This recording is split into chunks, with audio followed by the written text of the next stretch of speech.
वाशिम मानोली ते मोतसावंगा रस्त्यावर विदेशी दारूवर दारूबंदी अधिकाऱ्यांची धडक कार्यवाही।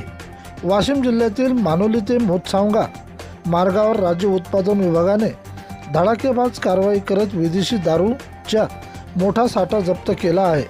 मिळालेल्या गुप्त माहितीच्या आधारे दिनांक 8 जुलै रोजी भरारी पथकाने सापळा रचून गोवा राज्यात निर्मिती व विक्रीसाठी असलेली महाराष्ट्र राज्यात प्रतिबंधित विदेशी मध्ये 4 चाकी वाहनातून जात असल्याची माहिती मिळाल्याने वाहन अडवून त्याची चौकशी केली असता त्यामध्ये विदेशी दारूचा मोठा साठा आढळून आल्याने दारूबंदी कायदा 1949 अंतर्गत कारवाई करत MS 47 A3611 क्रमांकाच्या टाटा मेगा एक्सल वाहनासह जप्त करण्यात आला आहे।